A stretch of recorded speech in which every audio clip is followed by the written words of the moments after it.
Buenos días.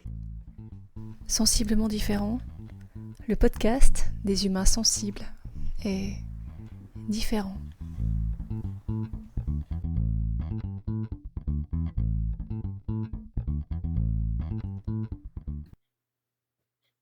L'autre jour, une dame est arrivée chez mon voisin. Elle ne le connaît pas, elle disait avoir perdu son chemin. Venir d'une ville éloignée, disons de quelques centaines de kilomètres. Elle était à pied, avec un sac de course. Elle ne savait plus où elle avait garé sa voiture. Mon voisin, qui habite un lieu improbable, une sorte de donjon perdu, mon voisin l'a écouté.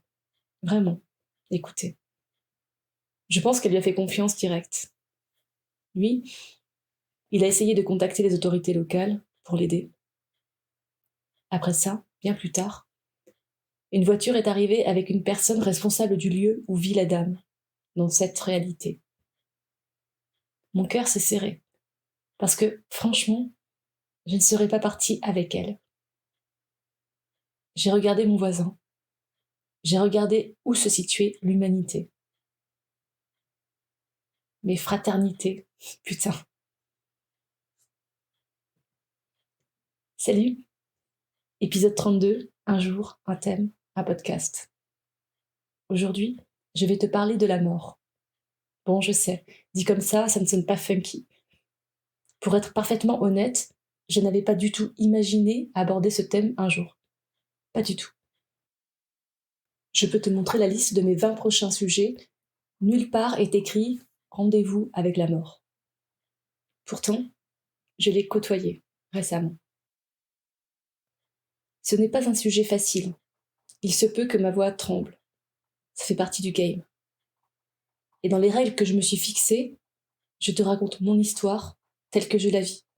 Les côtés fun, les côtés moins fun, ce que je fais des rencontres et des situations qui se présentent à moi. Je vais te dire comment j'ai traversé cette tempête. Et quelque part, contre toute attente, comment elle est devenue une aventure.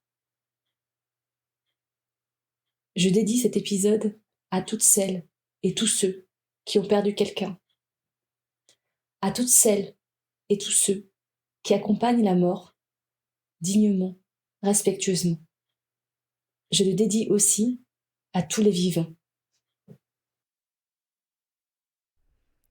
Je m'appelle Magali D, je suis un humain, maman 4 fois, thérapeute en kinésiologie, enseignante pendant 20 ans dans tous les sens, chercheuse et amoureuse de la vie, mi-punk, mi-poète. Je t'invite aujourd'hui à cheminer avec moi.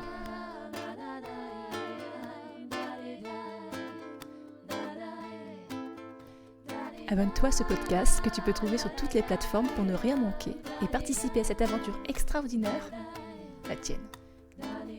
Tu peux choisir d'être simple auditeur ou de devenir acteur.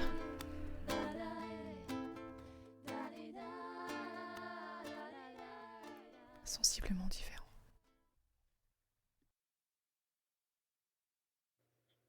Mon père est mort le 13 février 2023 à 8h55. Je le sais parfaitement parce que nous étions 3 à recueillir son dernier souffle. L'ultime. Celui qui te fait basculer de la vie à la mort. On, off. Un instant tu es là, un instant tu n'es plus là. Dans ton véhicule terrestre, j'entends. Pour le reste, et comme la plupart de ceux dans quoi tu navigues au quotidien, c'est une histoire de croyance. Tu ne l'entends pas, mais j'ai mis un S à croyance. C'est donc une histoire de tout un tas de croyances. S'il y a un autre truc auquel je ne m'attendais pas du tout, c'est bien celui-ci. Accompagner mon père dans sa fin de vie. Les derniers jours, le grand saut. Je l'ai déjà évoqué ici et là, je ne fais pas partie des gens qui peuvent cocher la case relation père-fille réussie. Plutôt foirée même. Intimement foirée. Comment on se construit sur cette base ? Par essai-erreur. Une démarche quasi scientifique de tâtonnement expérimental. Si tu n'as pas la sécurité dans tes fondements, tu vas devoir aller la chercher pour la construire. Souvent ailleurs, par thérapie interposée. Finalement en toi. La réponse est toujours en toi. La guérison aussi. Et le pardon. Mon père, donc. Un coup de fil pour annoncer que c'est la fin. Un jour d'intégration de l'information. Un abandon total du rythme de ta vie, de ta dynamique quotidienne, pour aller là où tu sens qu'est ta place, instinctivement. Le pourquoi, à ce moment, tu t'en fous. Juste, tu te mets en mouvement. Et la rencontre. La re-rencontre. Avec cet être qui est devant toi, que tu viens voir juste pour la forme, pour dire bonjour, salut, coucou, je suis là. Tu as un certain nombre de chances qui ne réagissent pas spécialement, qui ne te reconnaissent pas, car sa conscience est aléatoire, sa mémoire aussi. Tu te retrouves face à cet être que tu connais depuis toujours, d'une certaine façon, et puis qui t'accroche, par son regard, son putain de regard. Alors, sans réfléchir, tu te poses et tu discutes. Pas avec ton père dans un premier temps, mais avec un être, un humain, qui te regarde du fond de son âme. Et dans son regard, tu lis la confiance absolue, l'impuissance et la confiance en toi. De là commence autre chose, une autre histoire, une qui n'existait pas avant ce moment précis, une que tu peux choisir d'écrire, d'inscrire dans la tienne d'histoire ou pas.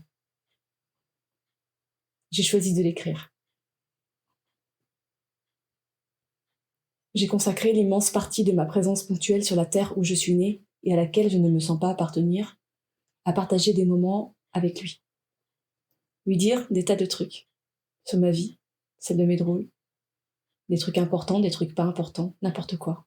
Les gens qui comptent aujourd'hui, les étapes, les rêves, les peurs, le courage aussi.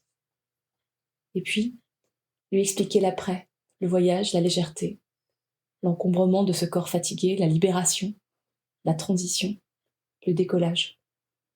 Comme il a pas mal bossé dans le ciel, les images sont assez faciles à décrire. Les mots viennent tout seuls. Et parfois, les mots font la place au silence. Les moments, c'est aussi l'aide physique pour bouger le corps, soulever, replacer, couvrir, assister de près ou de loin celles et ceux qui, patiemment, doucement, nettoient, changent, vérifient et lui parlent. Soutenir celle qui est son binôme depuis toujours et qui en prend soin avec un amour infini. Les regarder un soir s'endormir, comme deux ados qui se tiennent par la main. Être bouleversé, sans cesse.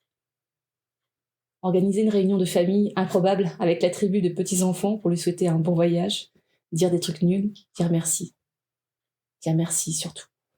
Rire, pleurer, rire, pleurer. Passer un moment seul, passer un moment à plusieurs, parler d'hier et de demain. Parler de l'après. Et puis aussi tout dire devant lui. Fucker les non-dits et les secrets. Faire la place à ce qu'on sait, ce qu'on ne sait pas, ce qui nous échappe, ce qui fait peur, ce qui interroge, ce qu'on voudrait, ce qu'on ne maîtrise pas, en toute sincérité, en toute humilité, en toute humanité. C'est encore une histoire d'orchestration minutieuse et subtile, où chacune et chacun a un rôle à jouer. Jouer ce rôle, à Donf. Si ce n'est maintenant, alors quand? Le corps a ses mystères. Dans les derniers instants, il disparaît à vue d'œil. Comme si le monde matériel laissait la place au monde immatériel. Alors tu navigues entre les différents mondes. Parfois dans le trash, parfois dans la poésie. Des sons, des odeurs, des visions au-delà de toi. Ou qui captent ton regard jusqu'au fond de ton âme. Explorer tout. Dormir peu. Comme un gardien du feu. Et le feu, c'est la vie.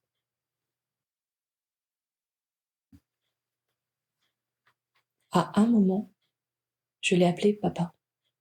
Et en moi, tout s'est aligné. Le reste, c'est vivre la synchronicité improbable de son départ en notre présence, parce que notre départ, à nous, était programmé dans le temps. Imaginer une clope à la main en train de checker les agendas et se dire « Bon ben, vieux, faut y aller là », c'est plutôt le bon timing. Oubliez l'ego. J'ai écrit mes dernières volontés, ce qu'on appelle les directives anticipées, au cas où tu serais plutôt pour qu'on te laisse partir un peu stone et détendu. J'ai aussi dit ce que je voulais qu'on fasse de moi aux personnes concernées. Comme ça, c'est posé. À travers cette histoire, qui s'est déroulée à une vitesse vertigineuse et dans une extrême lenteur, je me suis réapproprié ma puissance. J'ai ouvert mon cœur jusqu'à l'infini. J'ai grandi.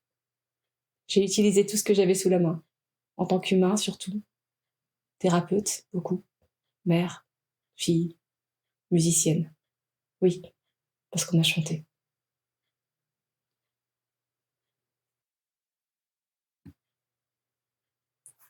Si tu as aimé cet épisode, partage-le en me taguant. Tu peux aussi mettre 5 étoiles sur ta plateforme d'écoute préférée. Et n'oublie pas, maintenant tu peux me trouver sur YouTube. Prochain rendez-vous, Inch'Allah, c'est déjà jeudi.